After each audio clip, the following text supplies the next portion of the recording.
Let's get to it. Episode 1302, How I Lost 20,000 Rupees and Found My Own Tail. Year 2024. Narrated by Sape Tiger Gianitu, former motivational victim, current practical sufferer. Ig's voice, exhausted but witty. There comes a time in every ancient being's life when you feel useless, flat, wrinkled emotionally, but bloated physically, like a bicycle tire that has been run over by philosophy textbooks. For me, that time arrived in 2024. Chapter 1, The Great Malaise. Nothing excited me anymore, not the scent of fresh rain, not a perfectly brewed rasam, not even seeing 3 local politicians arrested for building resorts inside protected mangrove forests. I would wake up, stare at the ceiling fan and think, maybe today I'll spin with you, my brother. Even writing, my one eternal refuge, tasted like old porridge left in the sun. Something had to change. Chapter 2, The Attack of the Self-Help Army. Like any modern fool, I turned to self-help books. Ah, yes, that glittering wasteland where human desperation meets the predatory creativity of failed motivational speakers. I ordered 5 books online because a sponsored ad screamed at me, change your life in 7 days or die trying. Here's what landed at my doorstep.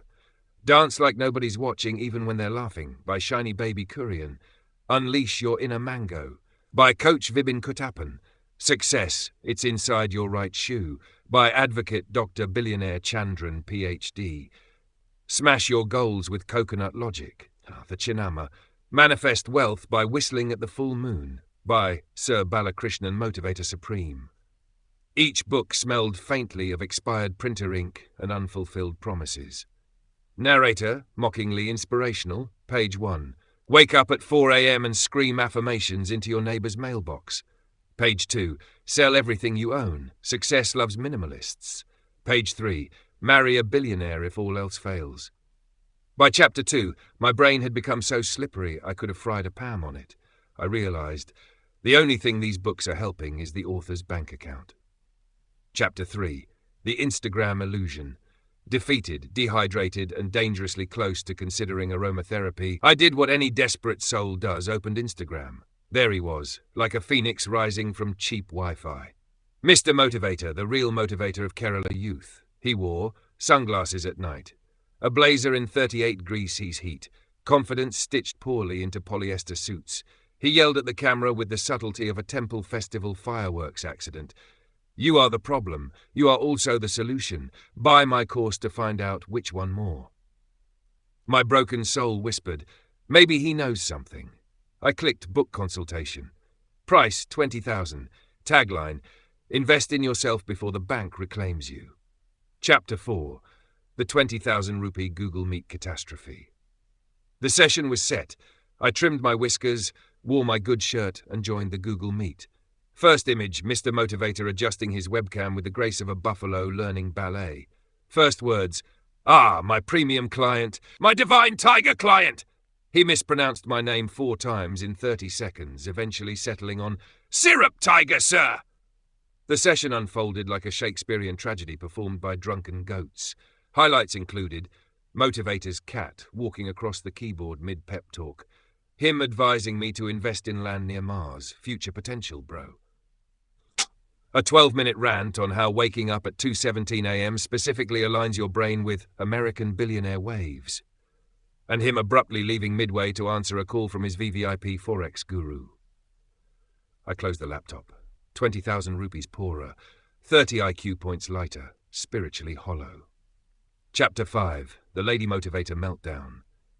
Desperate, I turned to a lady motivator whose bio read, Empowerment Coach, Energy Healer, Rain Whisperer, Ex-Postmistress. Her solution?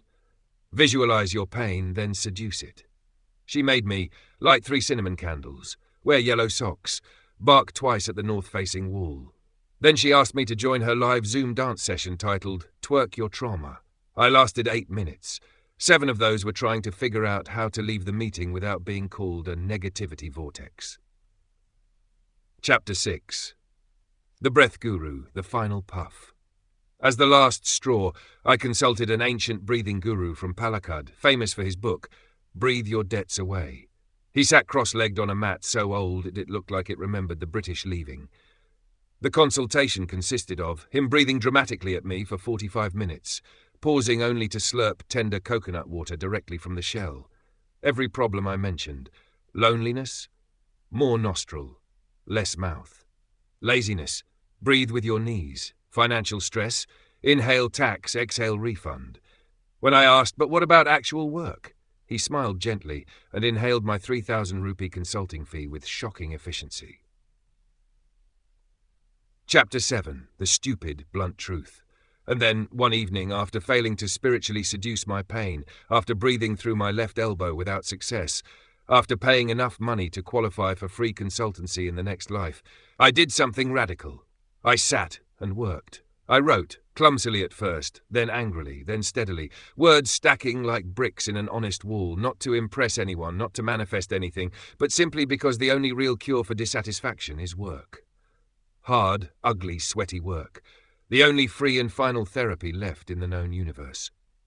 The final realization. All the self-help gurus, the motivational reels, the secret hacks, they are all noise-selling shortcuts to a journey that can't be shortened. You can visualize all you want, but eventually you must pick up the axe and split the wood, or you will freeze. And sometimes that is enough. You don't need a vision board made out of glitter and tears. You don't need 3 cinnamon candles and a rain whisperer. You need a chair, a table, a decision, and a little bit of wild, stubborn, suicidal hope. The kind only fools, tigers, and maybe real writers have left. Episode 1302, narrated by Saip Tiger Datu, survivor of the self-help apocalypse, payer of foolish consultations, doer of ugly, beautiful work. End of episode.